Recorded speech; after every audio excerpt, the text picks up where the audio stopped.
And so we begin, yet again, with the one Berserker, heading into the Library of the Ancients, with the 4-job Fiesta, to find Mid, grandchild of Sid.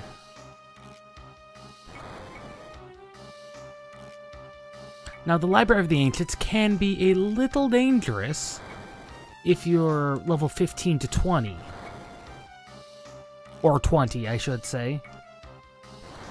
And the reason for that is there's one specific enemy here that knows level 5 Doom. Yes, it is level 5 Doom. It'll only hit people whose levels are multiples of 5. And the only enemies in here are these pages. Might as well keep everyone in Berserker state. It will assist us in dealing with many of the pages. Some of these pages return in various forms. Specifically, the one that casts level 5 Doom, which we did not see in that particular set, but it does exist. And it is a particularly nasty one. Anyway, that bookshelf will not let us pass. It is an evil bookshelf. We require the help of this book. For in this book, I should have kept everyone out of Berserker state. Because here is Ifrit. Technically the second summon we can get. Ifrit has 3,000 health, but I believe we only have to deal like 1,500. As you expect, being Ifrit, he deals a lot of fire damage. But with everyone in this Berserker state, in theory, he'll be stopping soon. It might be 2,000, or maybe we do have to deplete his whole health. You normally just throw some ice at him and he just crumples. See? Enough. Most summons in the game you do have to fight to prove you're worthy of them. This is something they carried over from Final Fantasy IV and possibly 3. That flame scroll, combined with the other one, will be very helpful for the boss. Although, thankfully with Ninja we have the capability of dealing elemental damage, which is very important in a lot of fights. This is the guy, page 64. That's the son of a gun. That level 5 Doom is the reason I ground out that last level last time. Which is actually puts us pretty on track. High-end on track, because 20-ish is a little high to be taking on the library, but you'll generally be somewhere right around there. As you can see, however, the pages just... there's a random number of them, and they just happen until they stop. Which is what makes this library not a good grinding place, because it doesn't quite scale properly.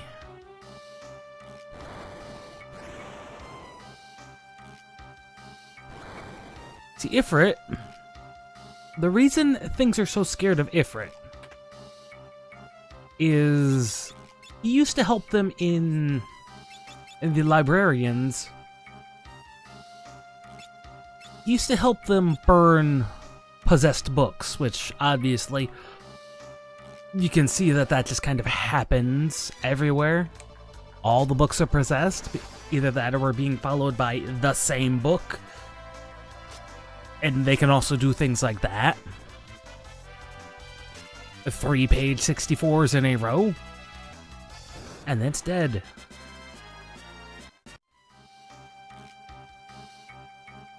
Admittingly, like I said, with Ninja, we're having no problem just straight up murdering everything because everyone's in a Berserker state. But for the boss of this dungeon, we're not going to want to be in Berserker state. Okay, that is not something we need to do.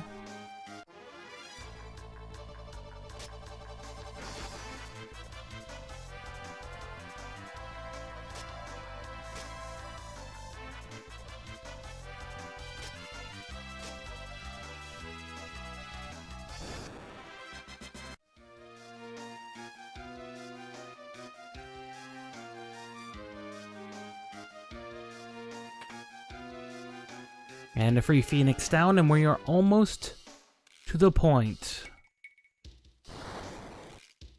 where we need to be.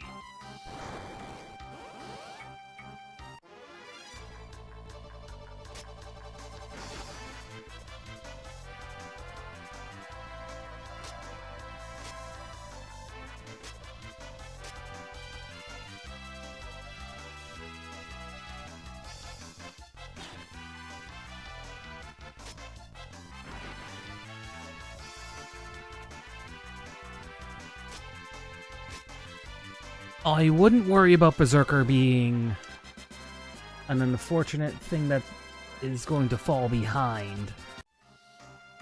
They just tend to not fall behind. I mean, they are Berserker. And especially when we have someone master Ninja. Once Ninja is mastered, they are going into Berserker state with 2 axes, and that will bring Berserker to phenomenal levels of utility.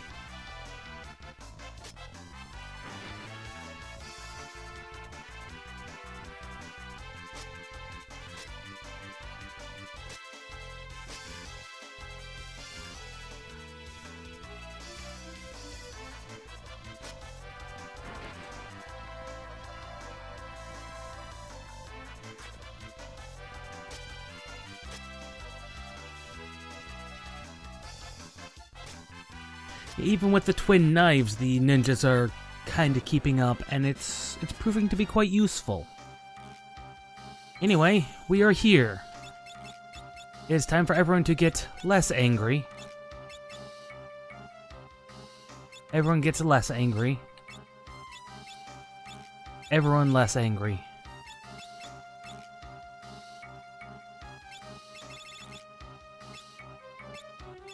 Anyway, the one thing that makes...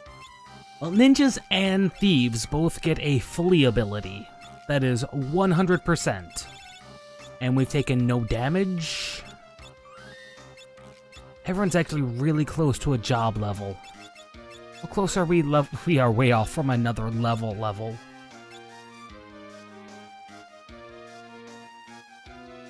Anyway, we're finally at this boss.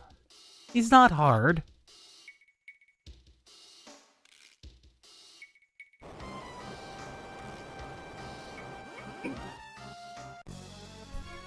Wait, pardon me. Anyway, this is Biblios. He has 3,600 health. He is weak to fire. You want to fire. He is a book, after all. He's also weak against Holy, which I believe some of the squirrels around are of Holy element, which is ironic. Now we are continually triggering his Protect here, which is a reaction ability of his.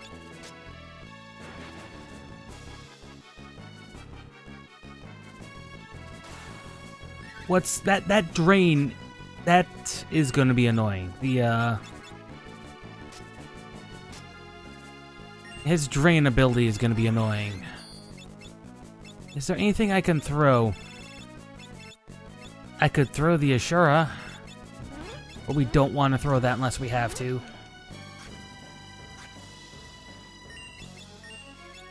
Now Web, which he just put us under, for some reason we can't hit worth anything today. But Web, yeah, we are going to have problems keeping up, actually.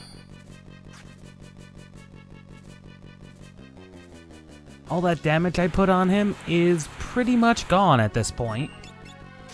I mean, it's not pretty much gone, it is easily well on its way to being gone.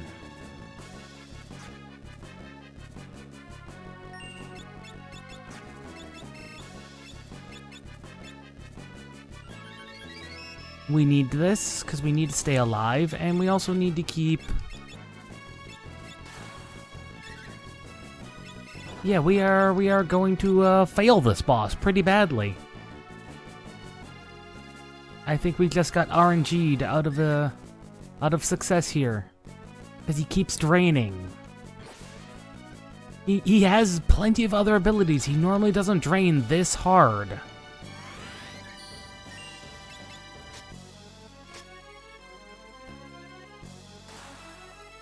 He does not drain this hard normally.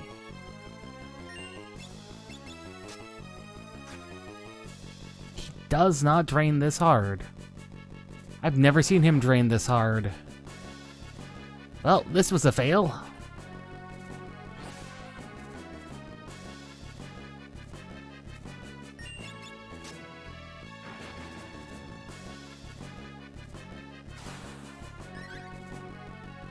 I've never seen him do that, to be honest. I've never seen him drain that hard. That was, unexpected. Very unexpected.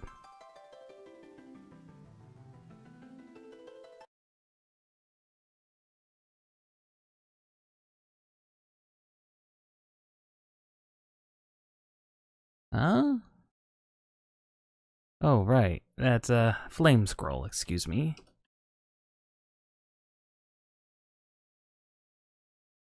And no place we can buy it, of course.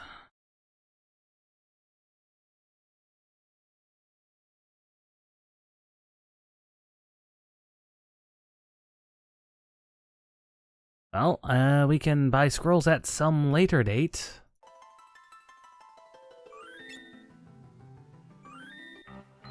Well, apparently... Let's get that job level. It's just 3 fights. There's a continual fight here that always respawns, so... just pop in and out. I guess we need to put someone else into rage mode. Not what I wanted to do, but we can. Put everyone back in the rage mode.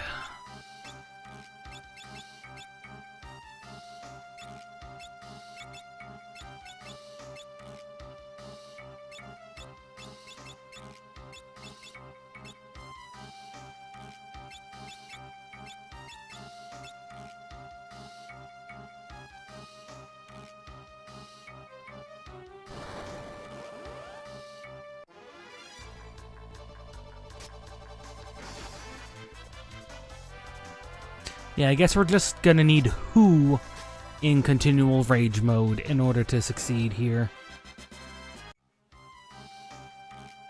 Which is fine. He can at least keep up with Lena then. Damage-wise.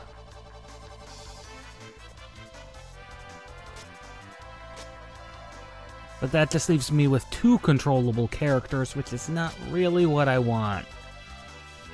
I know how difficult it is with just those 2 characters. And if you noticed, the hammer that Lena's using was dealing significantly more damage than the knives.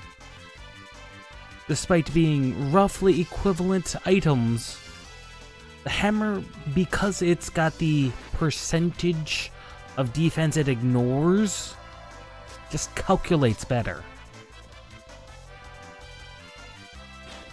Yeah, I think that's what we're gonna have to do. We're gonna need Who in rage mode.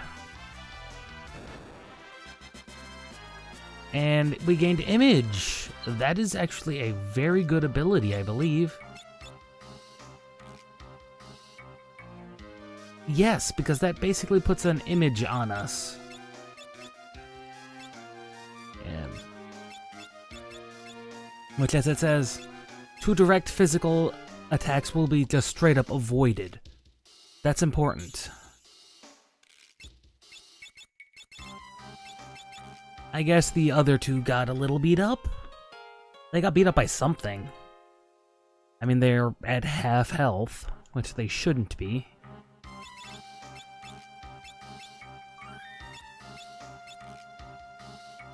Anyway, let's try Biblios again with Who in Rage mode.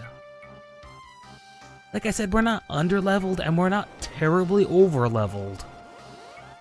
We were severely underleveled last time we fought. We made it this far with the previous run. 1270. And the other flame scroll. Another 1270. And he missed. He missed. Drain can miss. We just got very unlucky and it didn't miss. Last time is what happened. Oh, are you kidding me? Put some images on, just in case. He's gonna do that every time. Oh, nope, I think we beat him. Yeah, we beat Biblios. That's good. That's very good. Because the next boss, I have no idea how we're gonna be beating.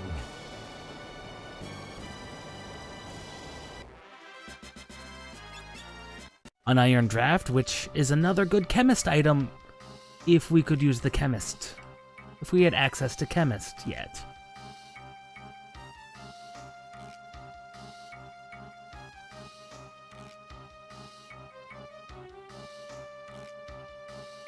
Yes, a strange bird. The kid is a bird.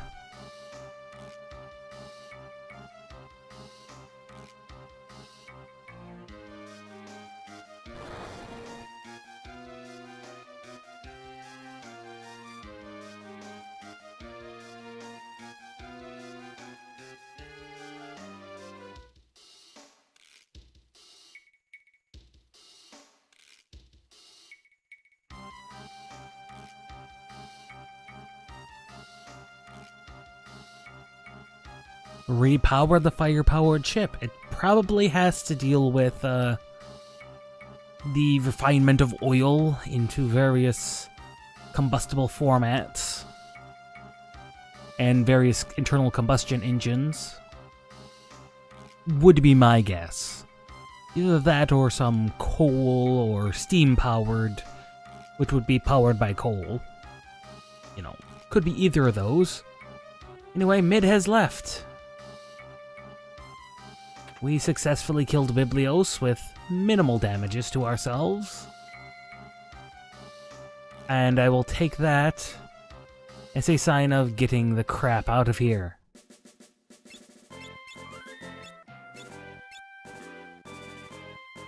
But as you can see, Ninja just gains a variety of useful abilities. Put everyone back in the killing state.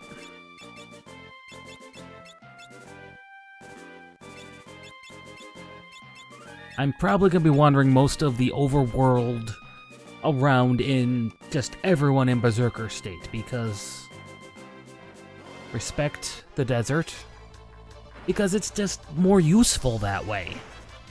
Everyone just, they hit harder, I don't have to do any button inputs, and things just die. Which is very useful for trying not to force a grind. Which is exactly what we're trying to avoid. On top of that, we do need the turtle shells. They are a chemist ingredient. A very, very useful ingredient, if I recall. Anyway, Sid is all back in town being all mopey, as he's wont to do.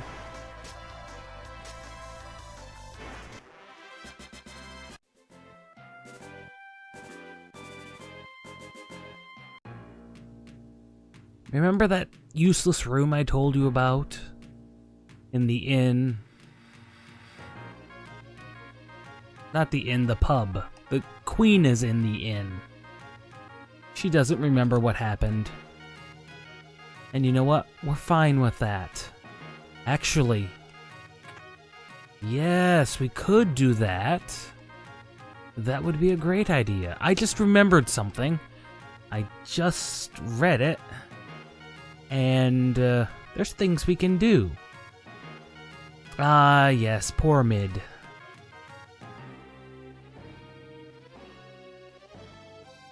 Worthless old lump. He just puts everyone in a depressing mood. Sid does. I don't know why.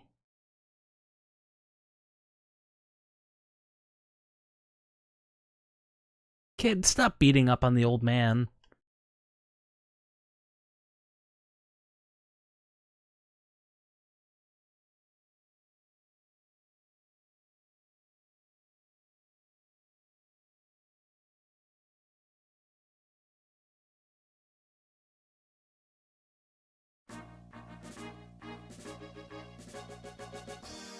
I mean, he is your grandson, after all.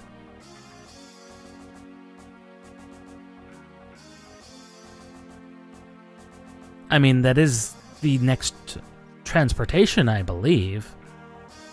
We've lost all the others.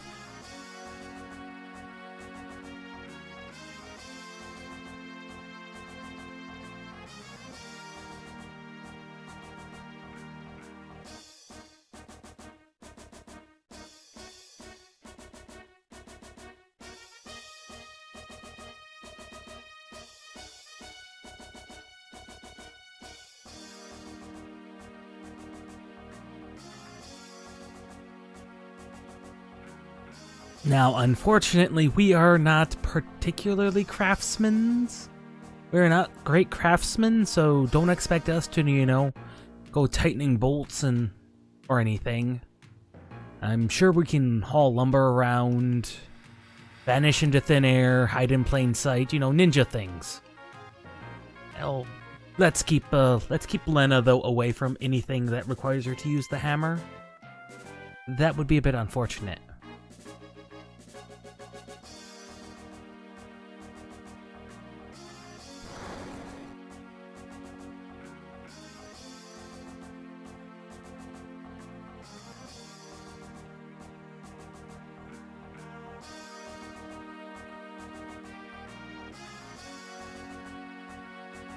I mean, it already has a smokestack, so I'm thinking all it did was use the fire to initially start the engine, and they just kept it fed with something. Yeah, Scallop looks a bit like he's remembering something. Something very important. That all this time, he's forgotten.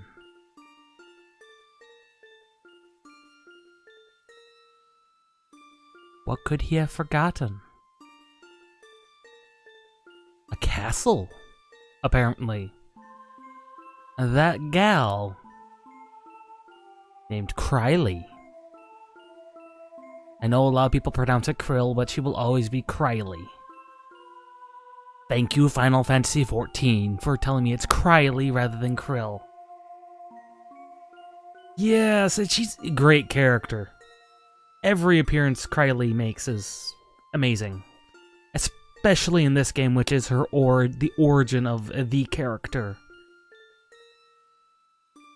Sadly, Mid, I don't think, makes another appearance in another Final Fantasy. Even ones where Sid has children.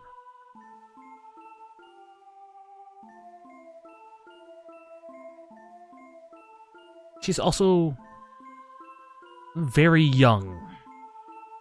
I want to say I don't actually know what the wiki says their ages are. I do know the ages of these main 4 characters.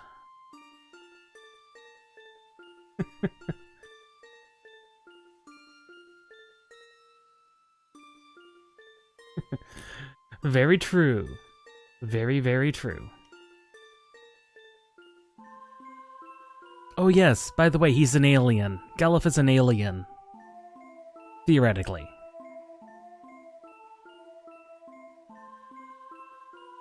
Yes, I've been accidentally almost saying the name of the evil they've sealed here. Yeah, X-Death. 4 crystals. Shocking. I mean, obviously, if you've played this game before, this plot reveal is standard. And considering they show you that island when you warp between Waltz and Karnak, it becomes a little obvious. Those meteors are launched from our planet onto our planet. Think about it. Those meteors come from that spot and impact the planet in other locations. I don't understand why.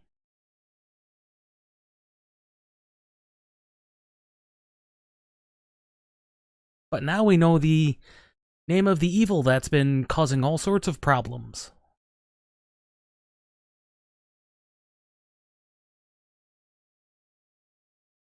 And he just falls asleep. Yeah, this smokestack was always here, so I'm assuming the thing just used the fire crystal to ignite the engine, not keep it going like I've thought, but it's hard to tell. Why did this need the fire crystal to begin with? This engine doesn't make much sense. Anyway, everyone's asleep.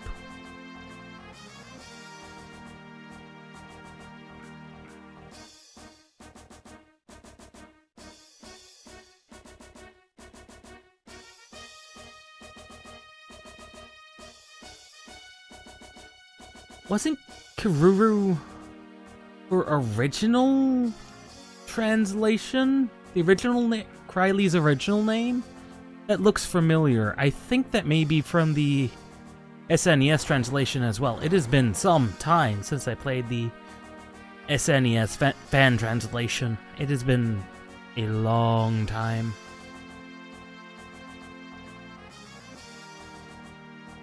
Yeah, it's just Krylee just works. And now I'm gonna look up how old she is. Great. 'Cause now that's bugging me.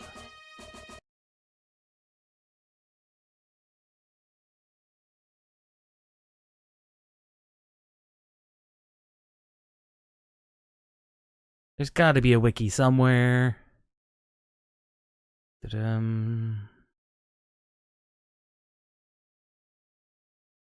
Oh no, it was Kara in the fan translation. My bad.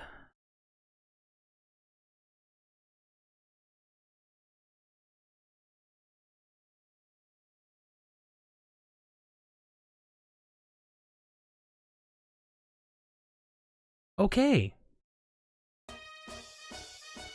She apparently is 14. She acts a whole lot younger than that. Anyway, we got a boat. We've got a boat. This boat can take us to some places. We could do some things with the boat. Including, are we not going to get in any fights on the open? There we go. We can get in fights on the open water with the Sahagin, particularly.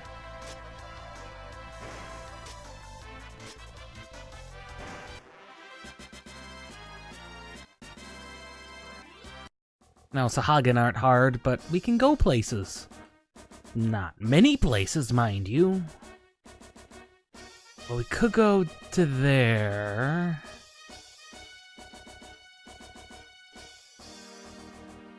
No, we don't need to go there yet. We can go here, though. And to the cave. Oh, yes. This place of evil.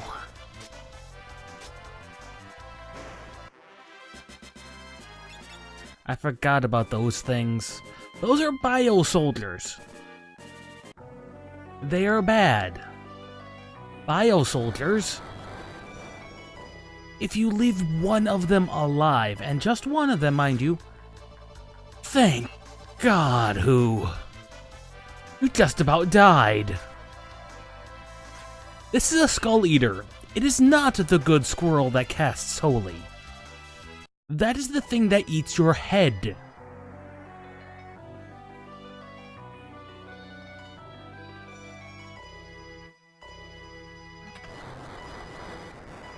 That is the annoying squirrel that will murder you. These are the good squirrels, I believe. If you can capture them with the Beastmaster. I believe these things cast holy. There's a critter that does. Those are the good squirrels. Those ones don't want to eat your head. They are the more common encounter here. Skull Eaters give out decent AP. I mean 5 if you can hurt them, but it's very hard to hurt them. We're here for a specific reason, and that is not it. You guys had better run. The Skull Eater also tends to run. But you want to run. Yeah, that thing just one-shotted it'll one-shot anybody. Actually, there's no reason for me to be applying potions. Anyway, who? I'm taking people out of Berserk state so he can make us run when one shows up. They're just a little dangerous.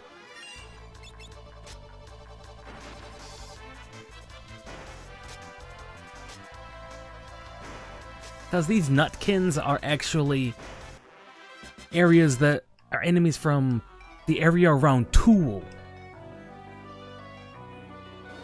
So they're not hard in the slightest.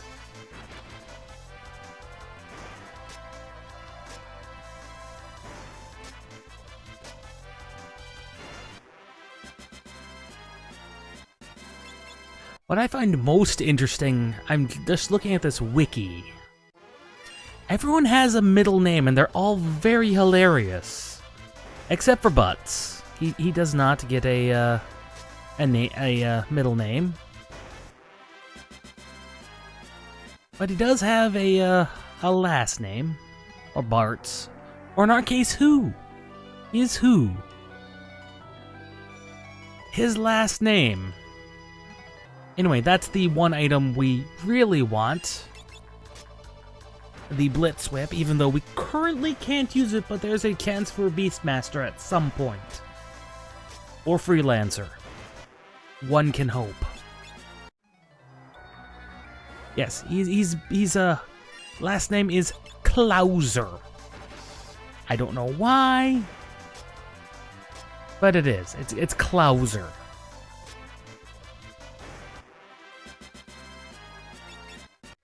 Now, Lena obviously is Tycoon because she's the royalty. She has the name. Shuriken. That's a good throwing weapon. A throwing weapon. But her she's Lena Charlotte Tycoon, which is a little odd. Well, not entirely odd middle name. Sadly, the main character doesn't get a middle name. He's just not special like that. Galuf has a middle and last name that no one talks about. He's a Galuf Helm Baldursian. Baldesion, excuse me.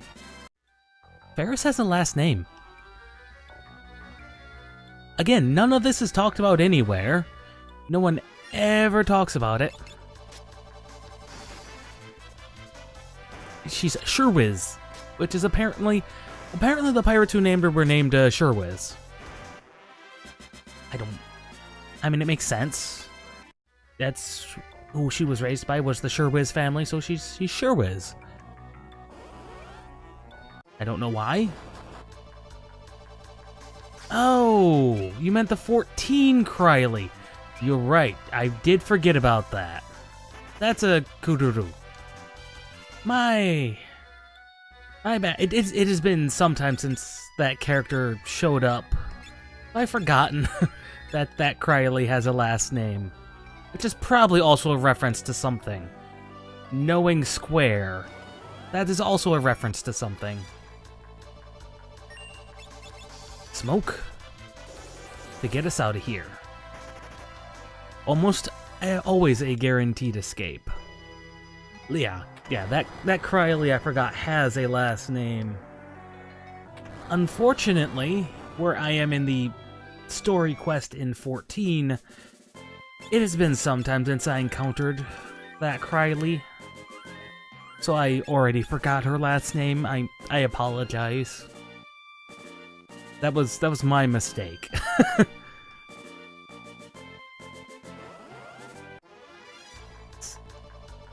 Yeah, I wasn't gonna mention Criley's last name, but she has a last name. Obviously, it's the same one as Galuf, but it's really odd where the last name comes from. Because we're not gonna get there this stream, but it seems like a very poor shortening of the name.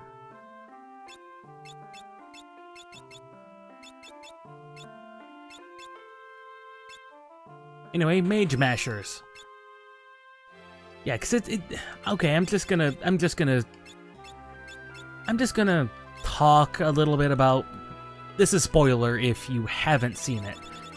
Castle Ball never really made much sense to me, in the fact that it's Castle Ball. Now, Baldesian. It's just BAL. And I don't think that's a character limit, because they all kind of do that. Because Castle Tycoon, Castle etc., it all were Castle Surgate. But Baldesian, they shortened it to just 3 letters. I mean, admittingly, this was during the time of programming where you basically programmed these games in as close to, straight ones and zeros as you could, because you had to. Piano, by the way. So maybe they needed just that little bit of space. It's always odd that no one mentions any of the characters' last names. I mean, you can, like I said, you can infer, Lena Tycoon, but what's Ferris's last name? Sherwiz never comes up anywhere in the script. Klauser does not come up for Bart's ever.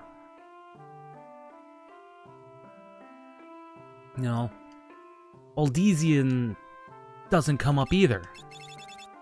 It's just odd, is all I'm saying. And like I said, it's not odd that they have last names. It's odd that no one talks about it. But it's almost like it's a big thing, but no one mentions it. And it's not always consistent. Anyway, that's what Mage Mashers do. They sometimes silence enemies. That's important. Kelger has a last name? I'm sorry, I'm looking at the wiki and I just noticed Kelger has a last name. And CZ has a middle name. Okay. Moving along. Anyway, I'm looking at, I have it open in a tab off to the side. And the official art for Final Fantasy V is great. You should look up a lot of the Final Fantasy 1 through 6 art that the original artist drew. He stayed through to, I think he had some minor role in 7 before he finally left Square. He may be back now. I don't know how. What was that game he did? Anyway, he made an indie game, an indie RPG. Not that long. I think it was Mistwalker. Was I think what it was, or Mistwalker I think that's what it was. It's regardless. He does some phenomenal art, which is where all the portraits in this game come from, which is why everyone looks like they're kind of this anemic, pale, white-haired, for lack of a better term, cancer patient, because that is the original art.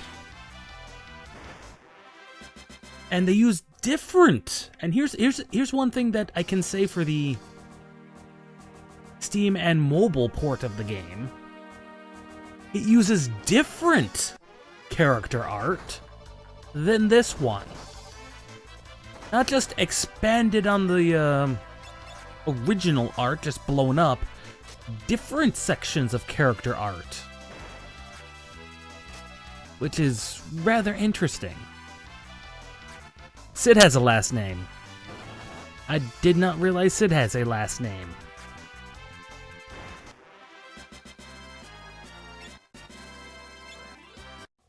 Well, yeah, I mean, she was raised by the Sherwitz family, so that would make sense. Except, no, she doesn't talk about who raised her, other than they were pirates. You know, but she doesn't... Again, a lot of this is things they just don't talk about because, well, why would you? You know, theoretically, they could have talked about that when they were marooned, and, you know, she talks about her past and being raised by the Sherwitz. Yeah, yes. Ferris is gonna have some problems when it comes to being officially part of the Tycoon family again. She's gonna have like 4 and 5 names. Yeah, just one of those. Anyway, those characters we encountered there, the Harvesters, are something we want to kill a lot of, because they have a 16%, no, a 1 in 6. 1 in 16, not a 16%. Big difference. Chance of dropping a death sickle. We want those death sickles. Those are the first items that can cast instant death and are available in the game. It's also not a horrible spot to grind. Anyway, Sid and Mid, they have a last name of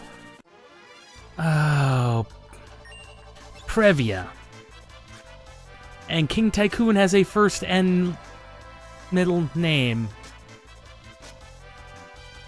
And it's a set of names that come up continually past this particular game. Maybe they occurred before in 3. I don't recall them occurring in 4.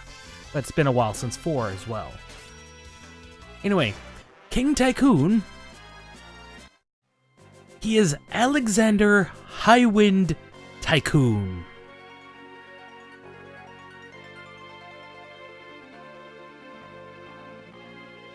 And I always found it kind of weird. Yeah, it always was weird that he's kind of always has that thing covering his face.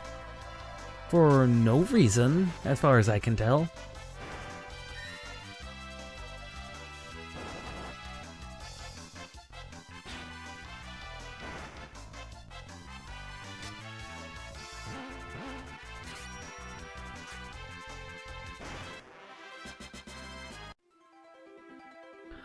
Okay, no death sickles. Anyway, with nowhere else to go, here we are in Crescent Island. This old man is freaking out about an earthquake only he can tell is gonna happen initially. And for some reason, they assume. It's a very weird Dragoon helm.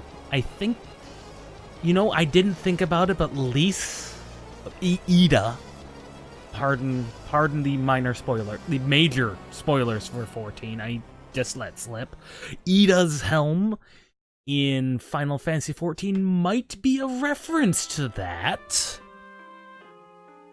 I don't know why you would have a helmet that covers your eyes so you can't see, but it's a martial artist thing, I think. Anyway, we are now marooned on Crescent Island.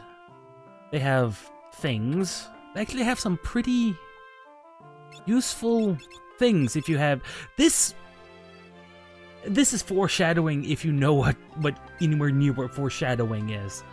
Bows and harps. This is the island of bows and harps. That's all this is. The bows and harps land. And nothing really of importance. Yes, it is. Oh, hidden piano. You're very right there, and that is unfortunately a major spoiler for 14. Fortunately, I don't think anyone who's watching this has not gotten to that point in 14, so those spoilers stands. But yes, I think that is an actual thing some martial arts encourage. I just don't recall which one offhand. I don't believe it's Kung Fu. It might be one of the other Chinese ones. Now, normally I would do some grinding for a Death Sickle, but it's a little early for a Death Sickle grind.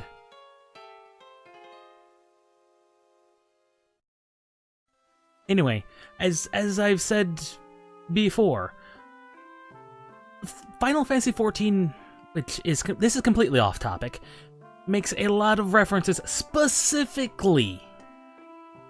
And I've played most of the Final Fantasies up through, I played most of 8. So anything after 8, 9, 10, 11, obviously not 11, 12, 13, I've not played those. But it makes specifically a lot. It could actually be a Turkish thing. You're very right. It could actually be. You might be right. Like I said, I'm not specifically sure, but I know. No, because I want to say it's actually an Eastern, not a Middle East, a Far East thing with the covering your eyes as a martial artist thing, because I believe Star Wars, the original trilogy in Episode 4, with the blast shield in front of Luke's face as he's practicing the lightsaber, is a reference to something from that region. Might be... I think that's what it is. Don't quote me on this, because I'm not particularly sure myself.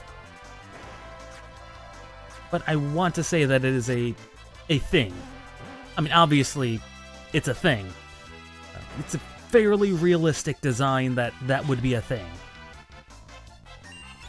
It's just very odd that you would want to not be able to see on purpose. I mean, veils are one thing, completely non-see-through cloth or harder material. Oh, our first Death Sickle. This is good. True, that's true. A lot of the helms in Final Fantasy don't cover faces, and actually in 14, a lot of them are straight up covering your face. Anyway, Death Sickle, phenomenal tag, phenomenal weapon. Look at that attack upgrade, and with the chance to cast instant death, it is a great weapon. And if we can get Lena to master Berserker and thus equip Axe, When she becomes ninja, she can double wield death sickles. And basically, death sickles let you basically skip all of World 2 really quickly and really easily. There are not many instant kill weapons in Final Fantasy V, but there are bosses that lack the immunity to it, which is very odd for most Final Fantasies. Anyway, enough about that. We need to make progress. This is the Black Chocobo Forest. It's a purple chocobo, but everyone calls it a black chocobo.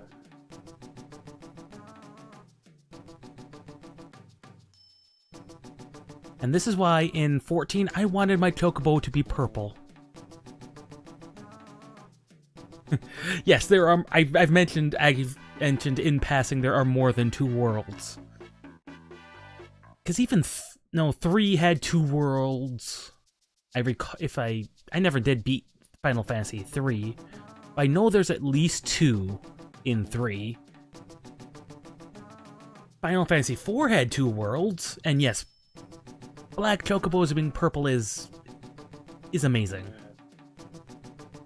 Oh yeah, if you rolled a fire job in the Fiesta, and you got either of these 2, you were out of luck until this point. If you got Bard or Ranger, which both are great jobs, you know, with either of those you can do a lot of things. Yes, now we've got Black Purple Chocobo.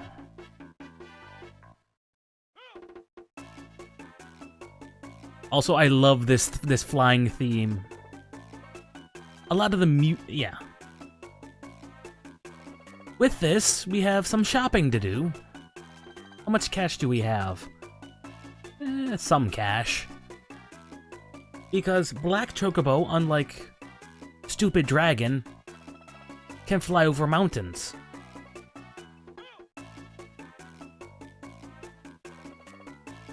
Black Chocobo is very, very, very useful. I can't fly over high mountains like these, but this lets us go basically anywhere. Not exactly everywhere, because it can't land on land, must land in forests. But that lets us go specifically up over here to... I think we passed it. Yes. Yes, we did. There's the ship graveyard if we forgot it. Yes, because it's over here. Over here... This is Bart's hometown of Licks. The original fan translation, reminder, translated to Bart as Butts. He was Butts from Licks.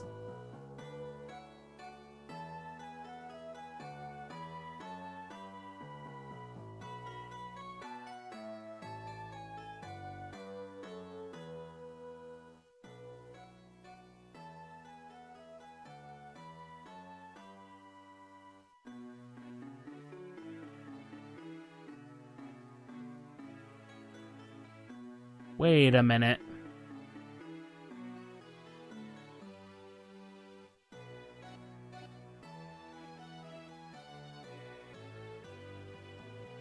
I was talking about the last names of characters. Did you really?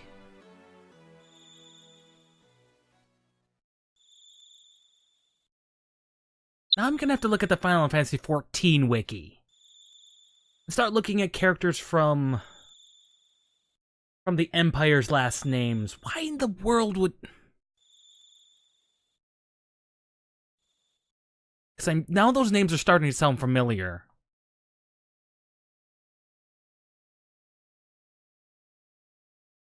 I think the translators really had a fun job making in-jokes to their own franchise. Anyway, Here's a Simpsons reference in a Final Fantasy game.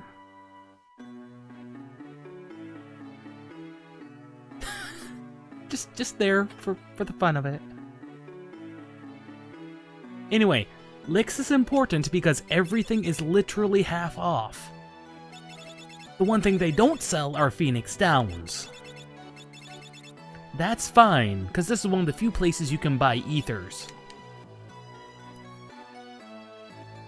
On top of that, I probably shouldn't have bought anything in Crescent Island because here, we can buy scrolls. I'm just gonna pick up a bunch of these for no reason, and oops, I'm out of money.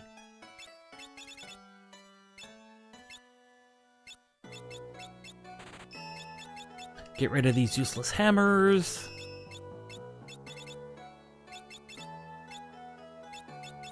Yep, 28 of those should be more than enough of those. And I'm gonna pick up a bunch of these also for no reason.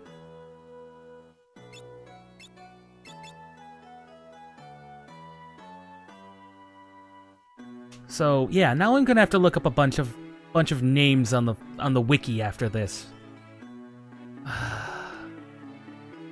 I think the translators for 14 had way too much fun. I really think they did. Anyway, this is Bart's old house. This is where he grew up. There's this idiot living here now. This is one of the few that are semi-unique sprites. This denotes a traveling minstrel, or bard.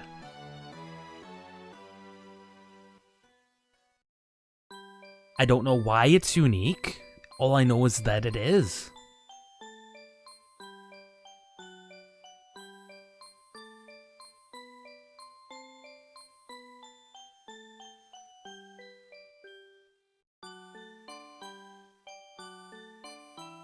Also, I didn't mention it last time we had a cutscene with Who as a child, but he's got blue hair. Not the brunette everyone knows and loves. Just this child sprite of him with very bright blue hair. His mother has very bright green. His father is a very sandy blonde. I don't know how the genetics work in this Final Fantasy universe. Your hair color changes a lot, apparently, as you grow up.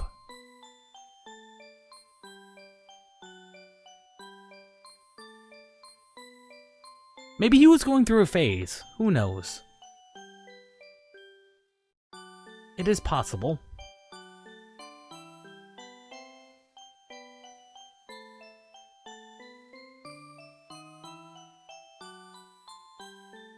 Also, this is a very horrible memory for this music box to bring back. That is, I believe, the day his mother died.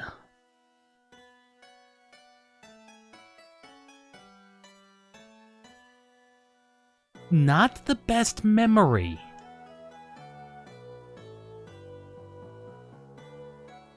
His mother died. This is the only gravestone available to see in the whole game.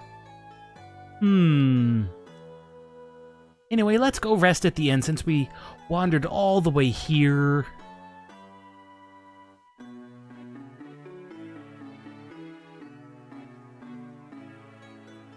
But yeah, there's a precedent for everybody in Final Fantasy who's a main character to have some really odd hair colors. Lena's is pink, hers has always been pink. Varus has this wonderful head of purple hair for no reason. Spoilers, it wasn't always purple. I don't know what made it purple, but she has very purple hair. For no reason.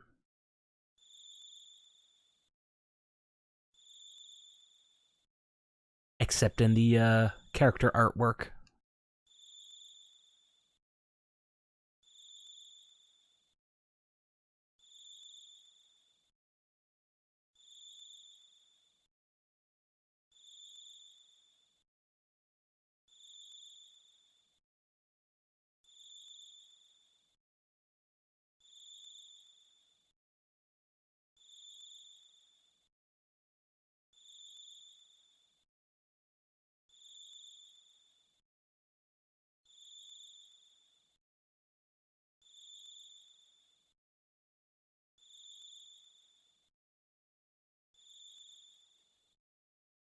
Reminder, Ferris was raised by pirates. I'm not sure where she's getting this thing from. This whole father complex thing. I mean, maybe the pirates weren't great parents. You know, the whole, let's raise this gal as a man because, hoo boy, if the rest of the crew finds out, it's gonna be not pretty for her. A thing, you know, that is unfortunate, to say the least. So they may not have been the greatest parents, but she at least had something, some father analog somewhere. So I'm not sure where this comes from exactly. I don't know. It could just be Lena is just giving Ferris a poor shock to the brain that's just caused some emotional trauma that wasn't there before. I don't know. The game doesn't make itself very clear.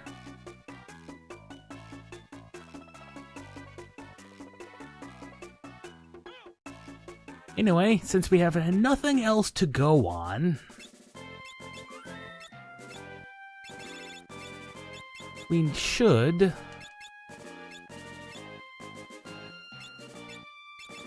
go consult our wonderful little, our wonderful friends. There we go. Ninjas are kitted out with their respective equipment and abilities. We need to consult Sid and Mid, who are, for some reason, in the Library of the Ancients. Yeah, for some reason, the game, I don't believe, even points you toward Crescent Island. I'm just gonna say right now, I don't think it points you in that direction, even. It's just one of the few places you can go, so you'll go there.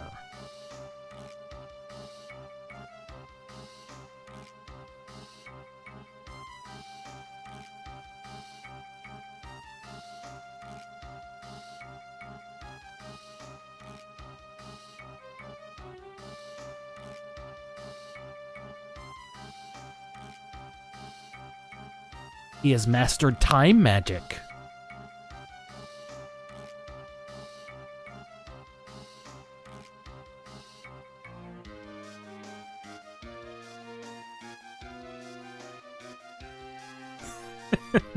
I just love Galuf being this cranky old man. Well, back in my day, I crossed burning sand every day. We liked it too. It was uphill both ways, to and from the school. And then we fought on it, on the way back, because it was fun. This crotchety old Galuf, who's I believe only is actually fairly young to be a grandfather. Let's see. He is, despite being portrayed as a very crotchety old man. Actually, he is a very crotchety old man. Holy cow. He is 60 years old. He is a crotchety old man. He just doesn't come off it a lot. Sometimes he does, though. Anyway, we're gonna keep the Chocobo here. And horribly regret what we're about to do, and regret what we're about to do. For one, Lena needs to die. I said Lena needs to die, not... Well, the enemies need to die also, but... Lena needs to die. That's the instant death. You want that.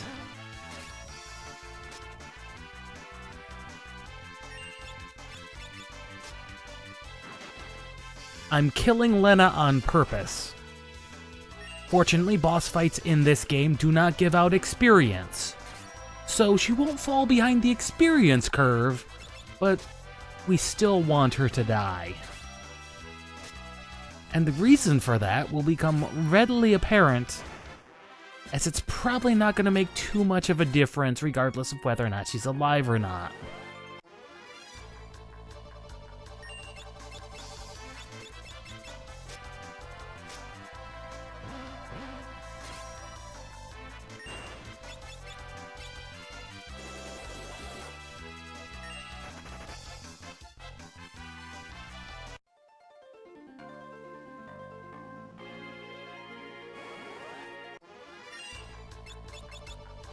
For some reason, Ferris has now become the fastest in the fleet, and I don't know why. Actually, we could go get the other Elven Mantle. Spoiler, there are 3 of them for some reason in the game, not 4. Never did understand that. Anyway, we killed off Ferris for this next boss.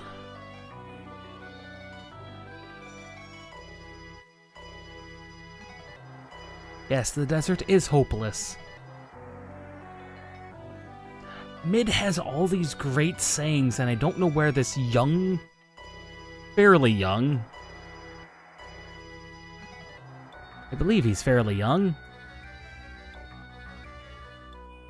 It's not even mentioned how young he is. This fairly young kid comes up with all these phrases.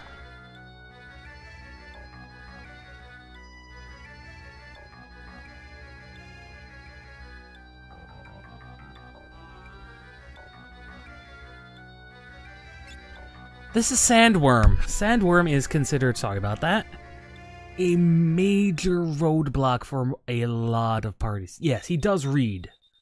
But still, that particular phrase, it's not over till the fat lady sings and the orchestra hasn't even started warming up yet. Where did someone even come up with that? Anyway, this is Sandworm and his 3 holes. You attack a hole, you get hit by gravity because you fell in it, you dummy. Sandworm. I should have sorted my inventory because I don't know where my water scrolls are. There they are. Oh, son of a... Okay, Sandworm has a lot of health. 3,000 to be exact. He's weak to water, so this is one way you can kill him, and you want to kill him fast. Because gravity cannot kill you. Sandworm can. Gravity is also random as to who fell in the hole. It is not affected by who actually did the attacking. I think Sandworm is officially dead. Yes. This is the reason... This is another thing. The reason Fiesta normally suggests the Game Boy Advance version of the game as opposed to the Super Nintendo version is Sandworm. There is a bug in the Super Nintendo version because the holes have to activate gravity somehow. There are 3 additional non-targetable items in there that house the scripts for the holes. This is programming, so there are a total of 7 targetable objects. Potentially. Berserker, and yet you can only target 3 of them normally, Sandworm and 2 of the holes. Berserker sees everything. All 7 of them. So, Berserker could target Worm, he could target Hole, he could target thing that holds the scripting for Hole on any of them.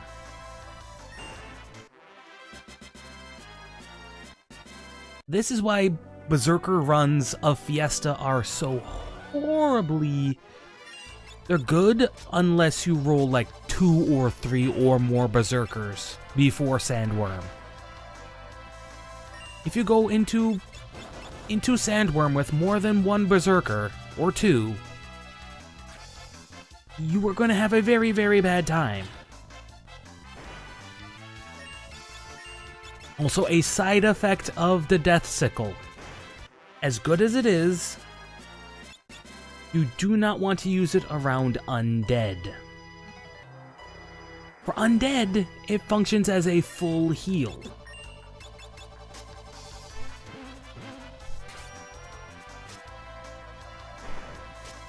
Also, an important side note, but side note nonetheless.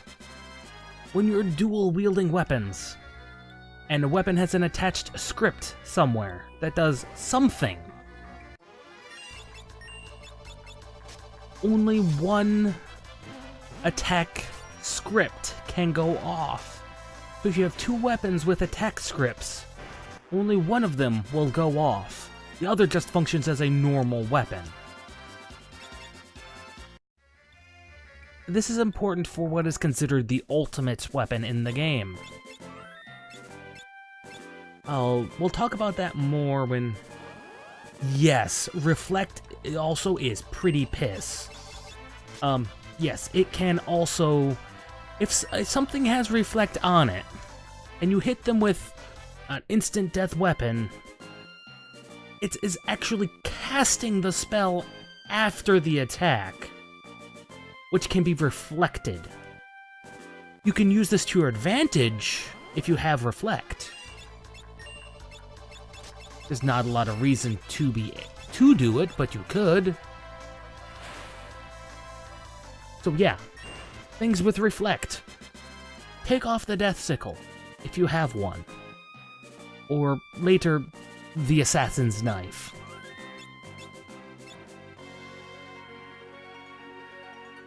Anyway, well, this is the Town of Ruin, but it has another name.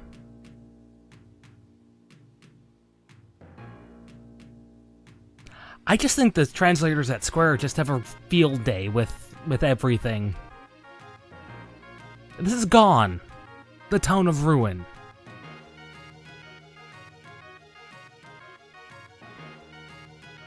Some of the translators for Final Fantasy XIV weren't even employed at Square, but this is the type of translation you get from Japan, from the Square Enix.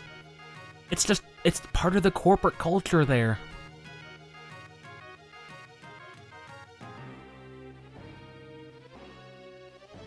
Final Fantasy XIV has similar horrible, horrible puns that are just as bad.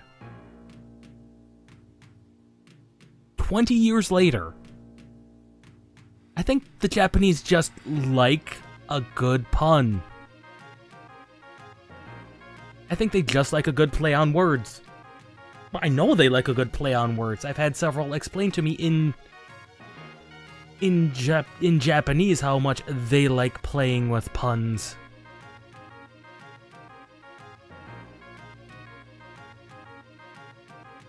Anyway, we're supposed to be chasing King Tycoon around, but you'll just need to hit a couple of triggers. Specifically these two, and you can confront him. And Ferris finally admits that she is the sister of Lena.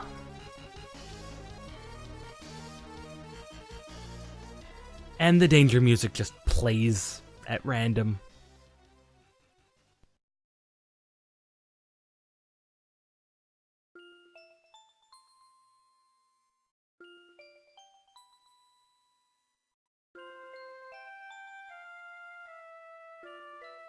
And again, the other thing that this Final Fantasy does that none of the others do is they have these great, touching character moments, and then they're done.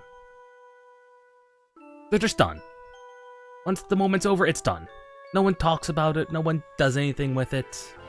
It's just, and they're done. We just move along. Or like this, where we got separated from Galuf, and everyone's just like, oh, we're just, well, he'll be fine. And they just try and move on. 5 is as close as Square will ever get to parodying their own games. And it is so good at it. I mean, everything past 7 takes itself so seriously. It is almost draining how serious they take themselves. Maybe that's why I liked 13 a lot. I know a lot of people didn't like Final Fantasy 13. I enjoyed the characters. They weren't the best, but they were halfway believable. But that's neither here nor there. That's for when I actually eventually maybe do 13. Who knows? That's years down the line, quite literally. Anyway, another thing with these Final Fantasy games. These ancient civilizations with this ancient technology just lying around that everybody forgot about. Just a thing. Everyone does it.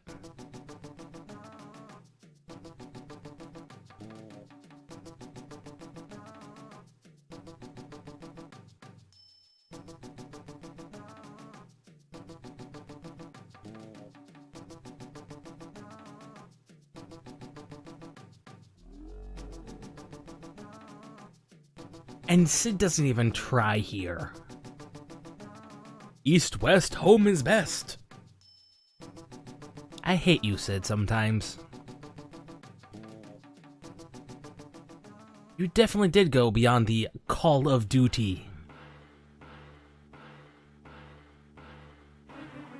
How does Galuf even know what a warp device is? I mean, he's an alien from another planet, but nobody takes an even second consideration that, oh yeah, that was a thing.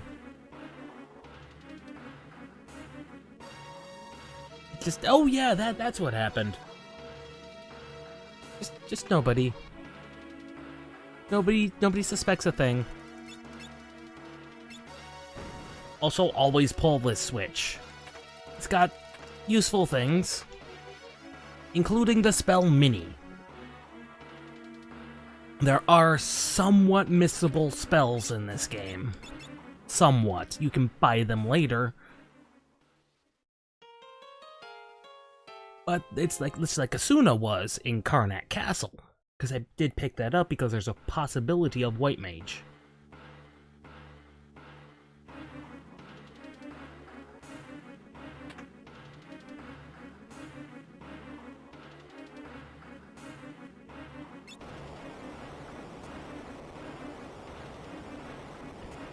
He could have been. I mean, the other world is different. I will say right now, it is different.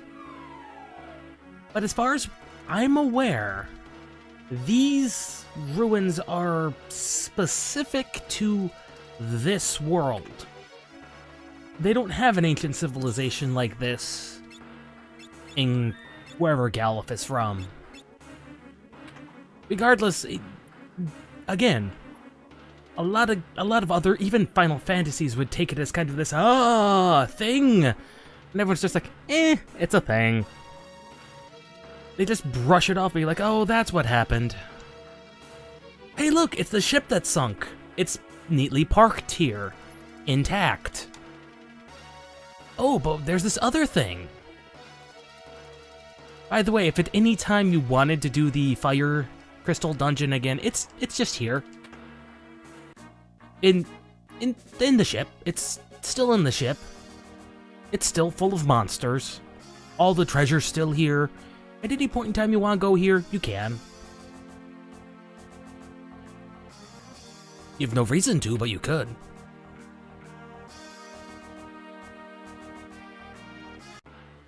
Yeah, that's another thing that hasn't come up, is the name Warriors of Light, or Light Warriors, or whatever Galuf was, which, spoilers, he's the Dawn Warriors.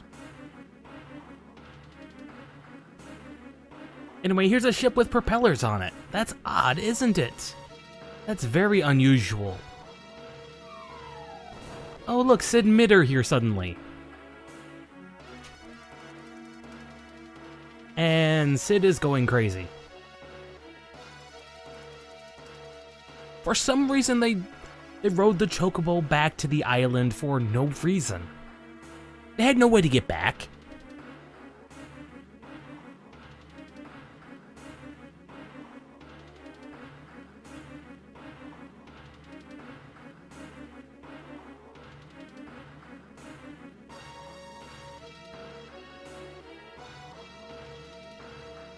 Yes, after pushing the button is the best time to sleep, yes. It always is. Also, there's like 6 gears in this engine. Okay, there's like 10 gears. 10 large gears and 1 chain. He didn't even touch anything. What silly puzzle are you referring to? Oh, is that... No, I skipped that one. That pull the switch. Yeah, if you want to push the switch, there's a small drag you around puzzle around the room in the, with the beds. There's no reason to it. If you know to pull the switch, just pull the switch. It involves running around, there's a note here, a note there, a frog in the jar there, and then it says, hey, just pull the stupid button. Anyway, this is our airship. There was a save point back there, and there's a reason you want to use it.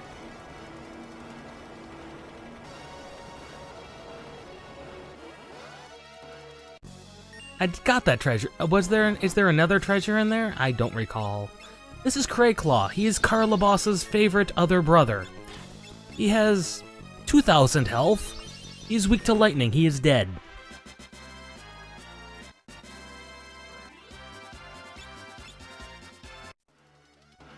You definitely want to kill that. Crayclaw is, again, not horrible, but he's not great.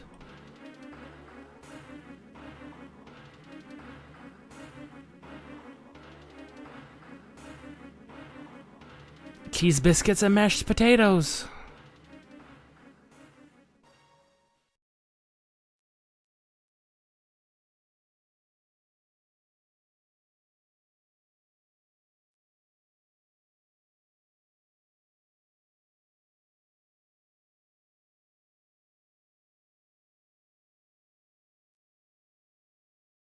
And I suppose if we wanted to, we could always... Yeah.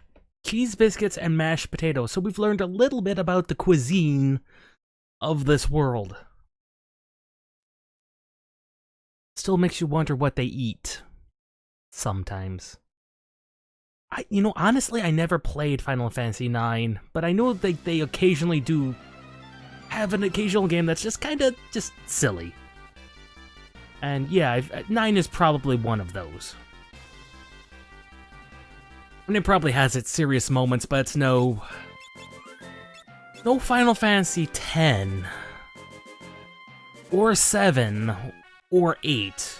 I mean, 7 had its moments, but...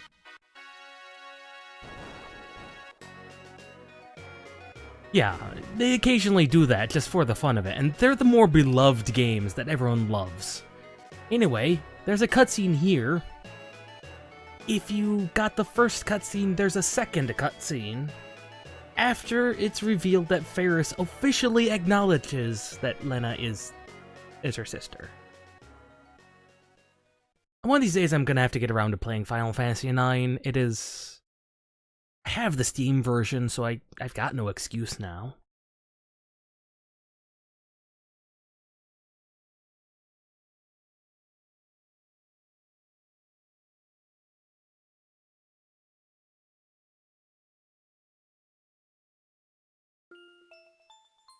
And some more memory jogging. And we get to see that Ferris never had purple hair growing up. Where does this come from? Why would you suddenly have purple? And why are you learning the names of the cure spells? I don't get it.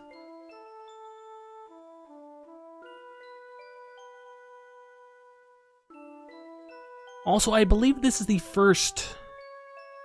and probably not in Japan, but this is one of the earlier Final Fantasies to use the Cura, Curaga style wording. I mean, it could be. The royal education system is probably quite weird in Tycoon. After all, she is, as far as we can tell, heir apparent. Just the 2 children, so... she's expected to rule after King Tycoon dies. And we see Lena here, baby Lena, has pink hair. Ferris and Butts dye their hair. Sadly, the white magic doesn't... or the fact that she knows the names of these spells doesn't carry over into the jobs. Because she mentions the cure spells Float, Toad, Teleport, and Mini. That is a covering of all the magics.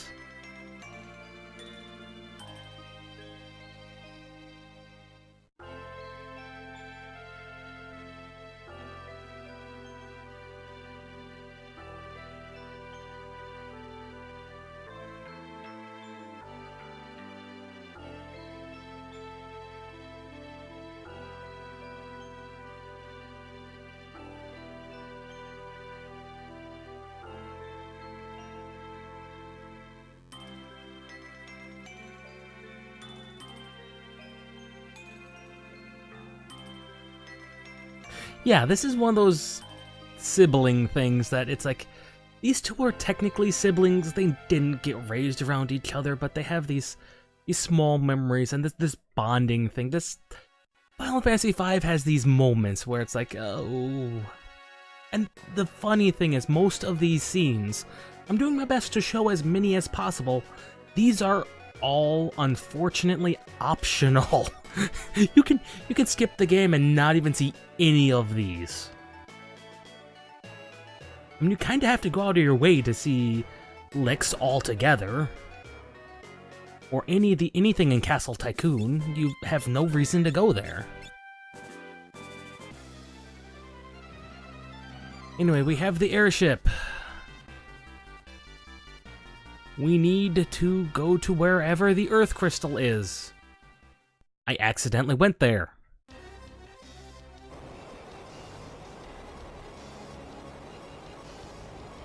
Gone, the town of Ruin, was actually Space Atlantis.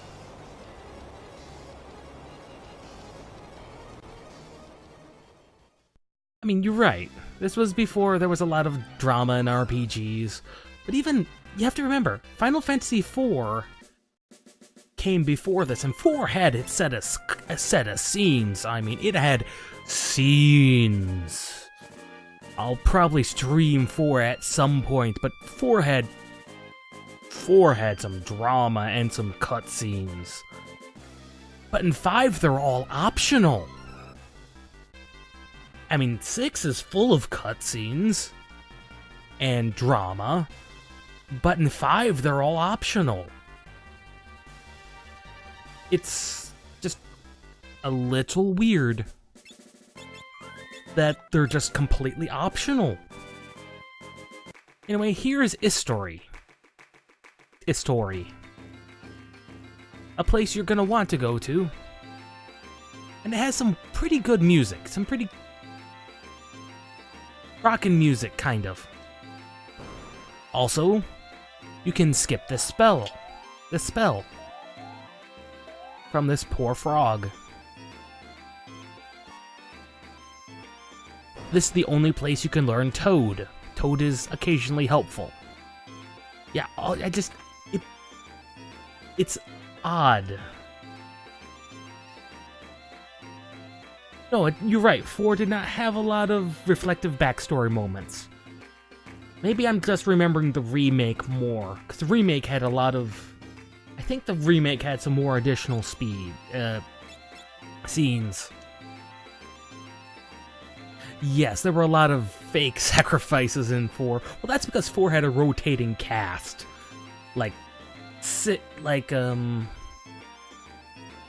Oh... I know there's another game in the series that does that a lot, that just rotates the cast. 7 technically doesn't, 8 doesn't, not sure about 9, 10 I don't believe does, 12 might, a little, 13 does some of that. Maybe I'm just thinking about other games that do that.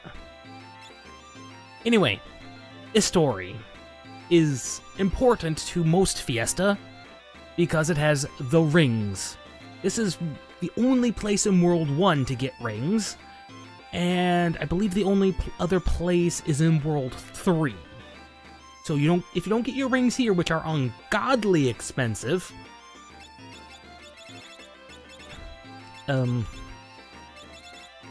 yeah, if you don't get those with ungodly expensive rings, which are amazingly useful, you're not gonna get them for a while. By the time you get to World 3, no, I don't really need I don't need them now.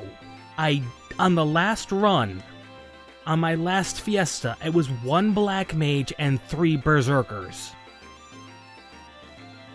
I had no way to heal the Berserkers and keep them swinging, other than to get 4 flame rings and cast fire on them and keep them alive. Also, he pokes a sheep in the butt for a free song. It's possible we'll roll Bard, which is, again, as I said, Bard is amazingly useful. Oh, it was. Yeah. Fire healing is the best healing. And it was the best way to do it. As of right now, other than potions, we can't heal, which is important. But we also we have some damage output, so we can probably murder things pretty quickly. So right now we don't have a reason to get any rings, because, let me tell you, when you hit level 35 by the end of World 1, you have some problems. Yes, Chemist can mix some, I believe they can mix together X potions. I'm gonna have to look up the recipe for that. Anyway, as I mentioned Bio Soldier a while back, but I didn't explain the gimmick. Bio Soldier, when left alone, casts Bio on your whole party, which is poison. Continual poison and sap on your whole party on top of damage. They are very, very bad. They die first.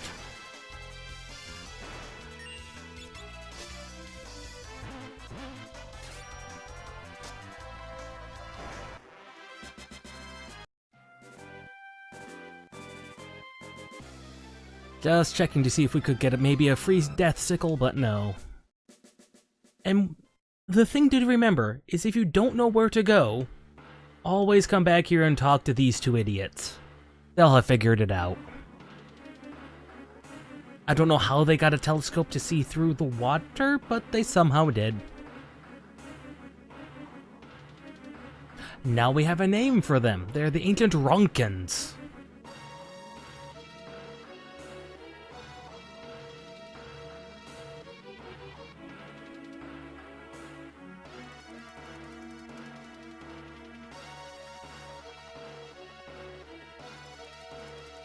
Yes, Butts, how do you get that high?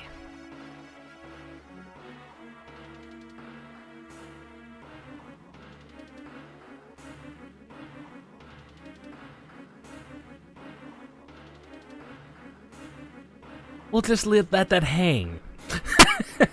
Just the reference makes itself. If you just.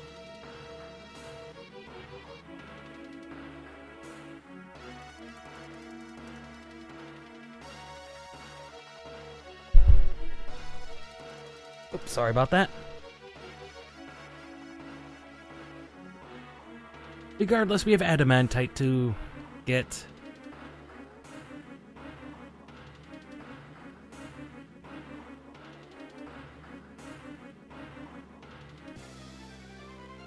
So, I guess this is how they kind of force you into the reason to go towards Tycoon. I mean, don't have reason to go to Tycoon, but you could. Oh, there's one scene I forgot. Before we do that, because we're probably going to end today on a grind before the boss after next. We forgot about our good friend Boko the Chocobo. He tried to go after us. You could even with with the dragon even come back here and be like, oh no, what happened to our first mode of transportation? If I can get this to line up right. The airship in this game is very finicky. It doesn't like doing single spaces.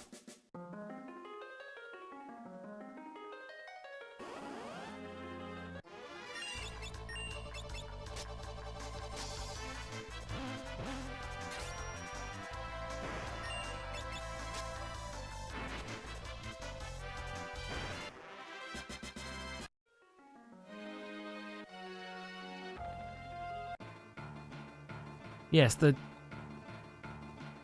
oh yeah, free potions. That Qin bird. He apparently got himself attacked by monsters. Stupid bird. Bird tries to be people. Barta's best. They gave Boko a portrait.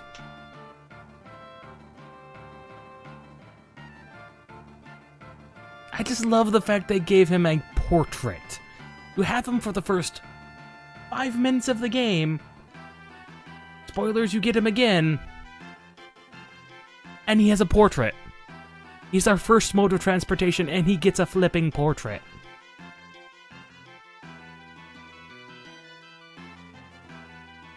Stupid bird.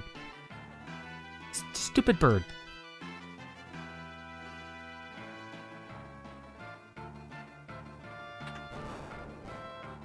Anyway, let's go get the pirate's treasure. I mean, Ferris won't mind, will she? Ether, tent... Nothing we could have lived without.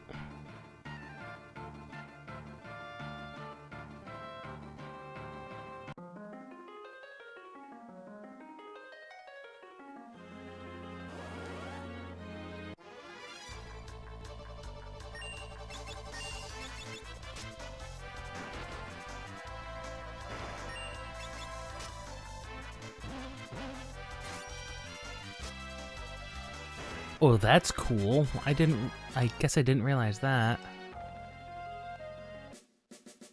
Anyway, we have to go to the Tycoon Meteor.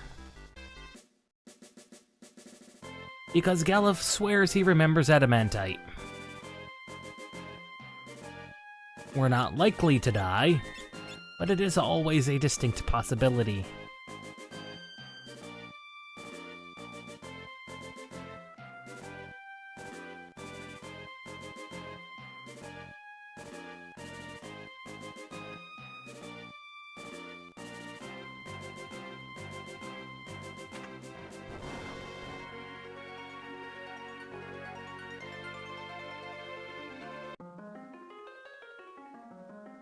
It has a portal that doesn't go anywhere. That's sad.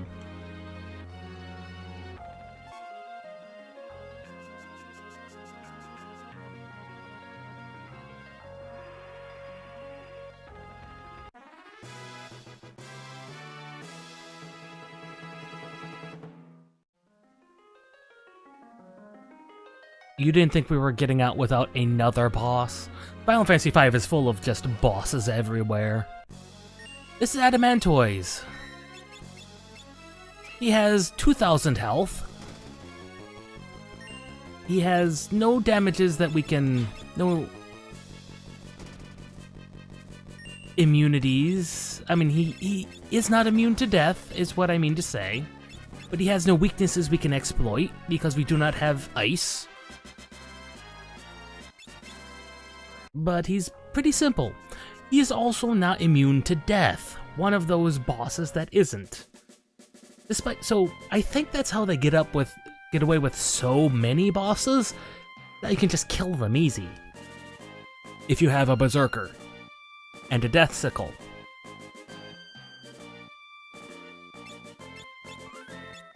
Because there are 2 bosses between us and the end of World 2. And how many bosses have we covered in today's episode? Let's see, we started with Ifrit, Biblios, Sandworm. And let me look on the list. And Crayclaw, Adamantoise, and there's, 2 more. On top of the optional summon bosses. I've not done either Shiva or Rama. I could get those, because we might get Summoner. But those are also going to be fairly easy to get, so if we do get Summoner, that'd be great. You know, we can get those later. So now, the airship, which we got not that long ago, is getting some work done on it. Apparently these guys know how to duplicate themselves, so they make like 4 copies of themselves.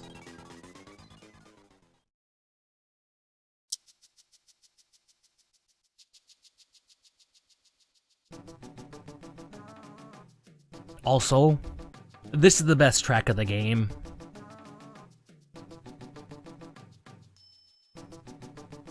And it gets used so often.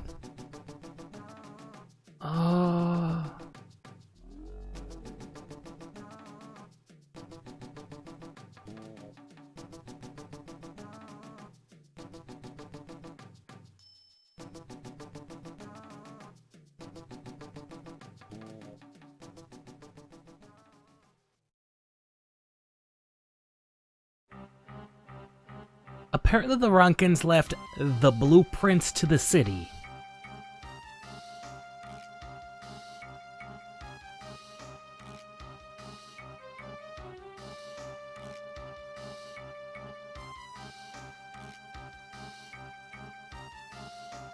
The Ronkins are a strange and ancient people.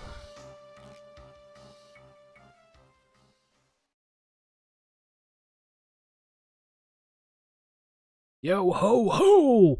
And stuff. Just, ooh, leave it to Ferris to be a pirate. You do a very poor job of it.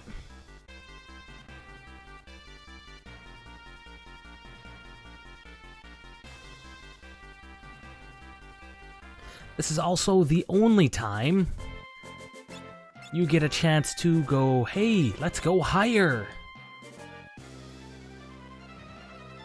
This is the only time this shows up in the game.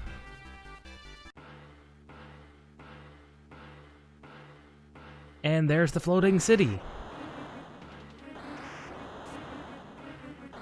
With their cannons. And there are a couple of types. Flamethrowers, which are nasty, but they just deal straight damage.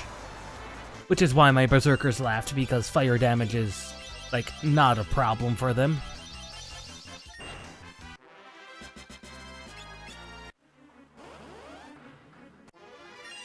These are the ones that are dangerous, normally.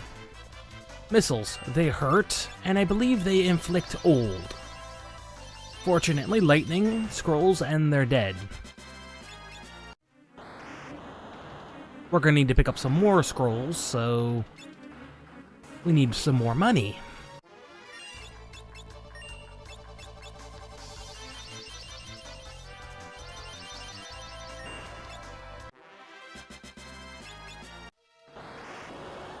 And by the way, these 4 cannons are randomized every time. Well, not every time, but every game playthrough, they are completely randomized. So, the fact we got 1 flamethrower and 3 rocket launchers is rather fortunate. But you didn't think that was it. I mentioned a boss. That is the boss. If you've played I don't know if it shows up again, but it's not quite as iconic as, say, the Phantom Train is. From 6, but it is a rather iconic... That was not what I wanted to do. Why does it default to go higher? Anyway, like I said, this next boss, Soul Cannon, he's not as iconic as Phantom Train, but he is pretty iconic.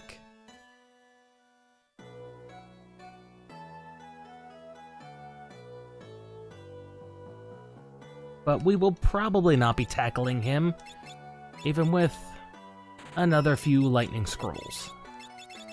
If only because...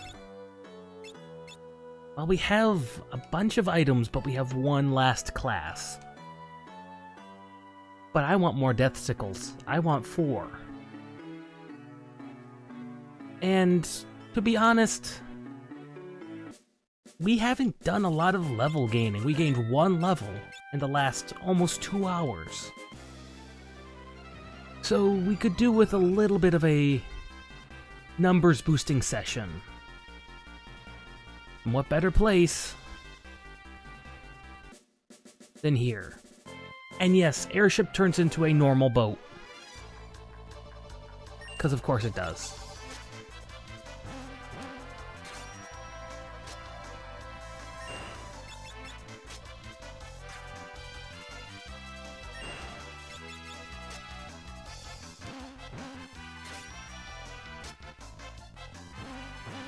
See, I didn't realize how useful Mage Mashers could be until I started seeing them in action.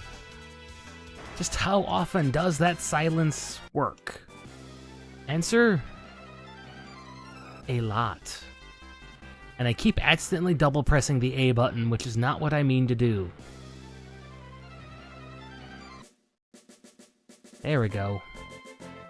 Stay at the inn. And grind for, put everyone in berserk mode. And grind for those death sickles. Plus, it also gets us closer. I might as well put berserk on Lena. She's not doing anything. Actually, I'm still gonna put everyone in berserk. Except for Ferris, who's gonna keep smoke, because we're gonna get that other Elven Mantle. I completely forgot about that Elven Mantle. That would be helpful to have. Also, if you... spoiler, after the Earth Crystal, we will not have a full party for a short time. So, depending on what your strategy is in Fiesta, you may want to grind before the end of Earth Crystal. I didn't last time, and I ended up with 3 level 35s? Yeah, there is a quick save strategy to get the Elven Mantle early. The first Elven Mantle, which is here in Waltz. It's a little cheesy. And Elven Mantles are helpful, but I still prefer going in at normal-ish levels. Especially now that we have Ninja. Because this son of a gun is quite deadly.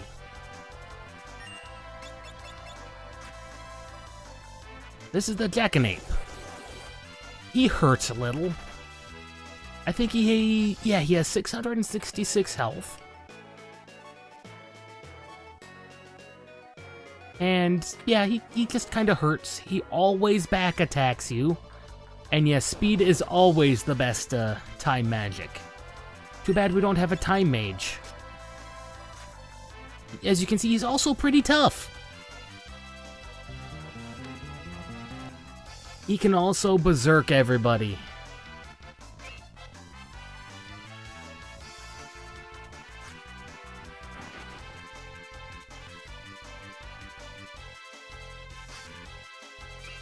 So much for that, and he's also very hard to run away from.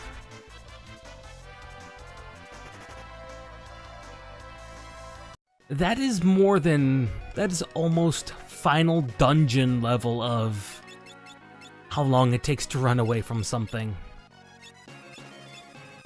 Anyway, 2 elven mantles. Very good.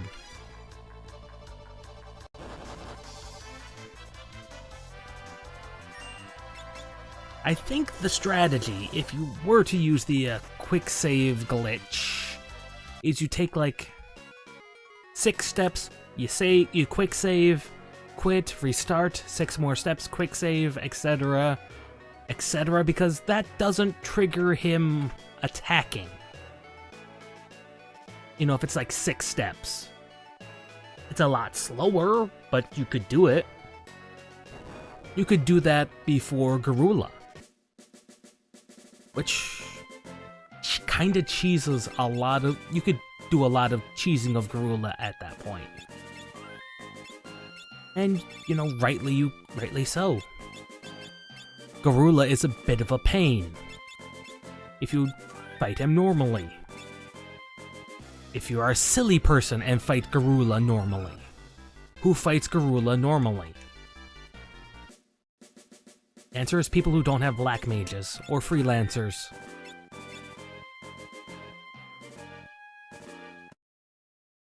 So we'll just put on for the last few minutes here. We'll have a lot of speed shakes at least.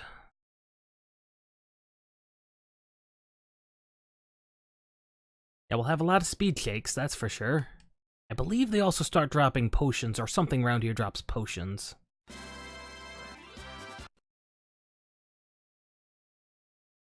Just try and get us a couple of more death sickles. And some levels. Nothing major.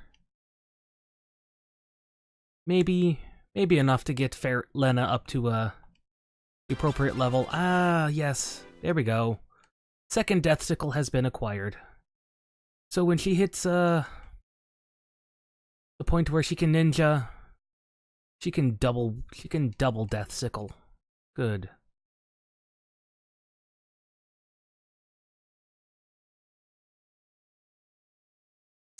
Wow. The game is currently being very generous with its death sickles.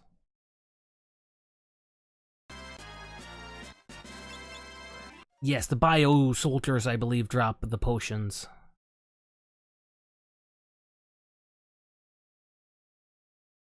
Forget what? Oh, right, I did.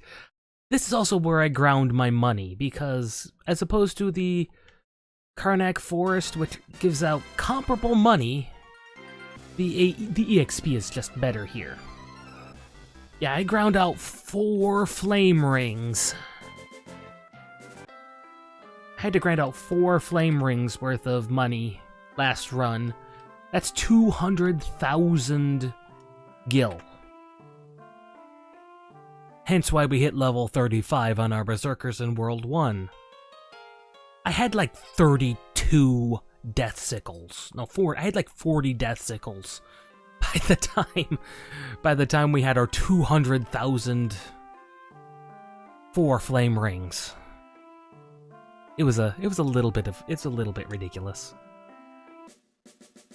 We currently doesn't look like that's going to be a problem for us. Money is not going to be a problem.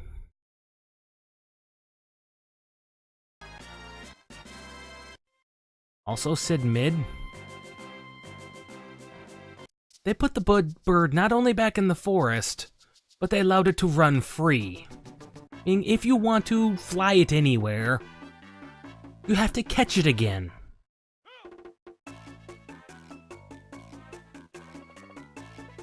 Idiots.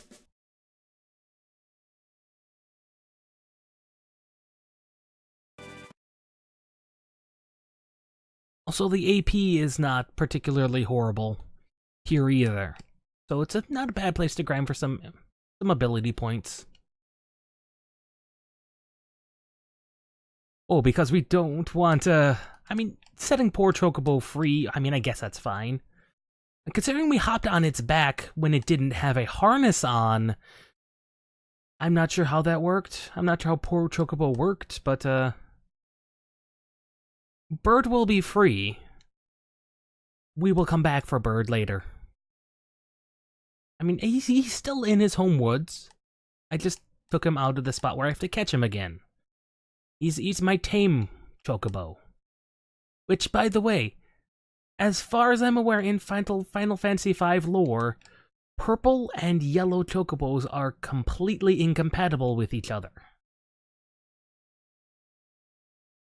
Also, there's only one of each. Much like there's only one Windrake.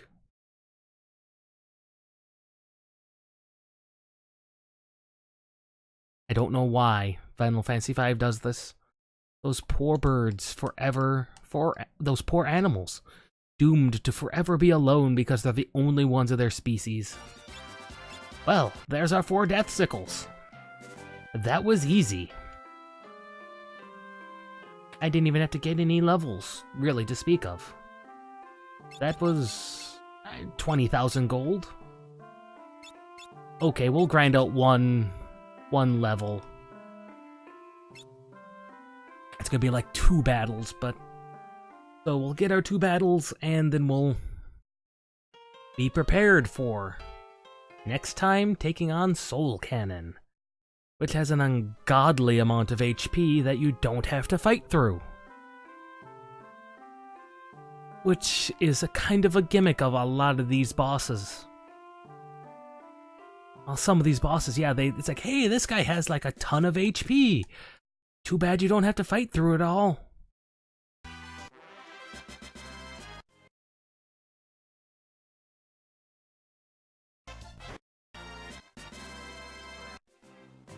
Oh, come on. Seriously, everybody?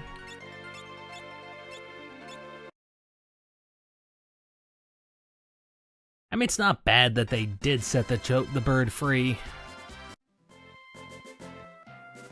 It's just they marooned themselves on this island at the same time, is the part that didn't make any sense.